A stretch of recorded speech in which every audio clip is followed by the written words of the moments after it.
Welcome back to the Weekly Window by Indica News, your weekly rundown of top stories impacting the Indian and Indian American communities. It's January 12, 2025.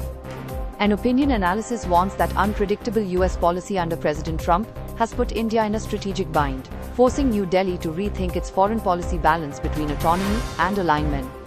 Another commentary argues that Washington's renewed posture toward Venezuela signals a forceful revival of the 200-year-old Monroe Doctrine, reshaping US influence in Latin America. An Indian-American artist is gaining attention for blending the traditional Mithila art form with California landscapes, creating a cross-cultural visual narrative rooted in heritage and migration. Sujit Singh has officially entered the race for New Jersey's 12th congressional district, adding to the growing presence of Indian-American candidates in US politics. A team of Indian-American students has won a $10,000 prize at the Net Impact Cisco Challenge for innovative solutions addressing social and environmental impact. An Indian-American official has been sworn in as a deputy commissioner at the U.S. Social Security Administration, marking another milestone in public service leadership.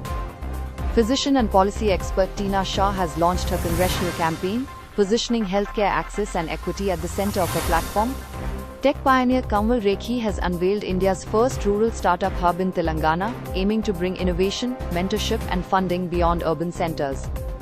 In a reflective column, former civil servant Anil Swarup urges readers to focus on duty and purpose, emphasizing action over outcomes in public and personal life.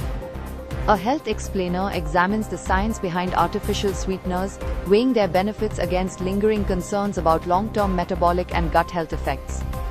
Agnivesh Agarwal, son of Vedanta chairman Anil Agarwal, has died of cardiac arrest in the United States, drawing condolences from India's business and industrial community. 4 Indian films have made the eligibility list for the 2026 Oscars Best Picture category, highlighting India's growing global cinematic footprint. Malayalam film Ramayugam starring Mammootty will be screened at the Academy Museum in Los Angeles, marking a significant moment for Indian regional cinema on the world stage. That's all for today's roundup. Stay informed with Weekly Window by Indica News. For detailed stories and more updates, visit www.indicanews.com.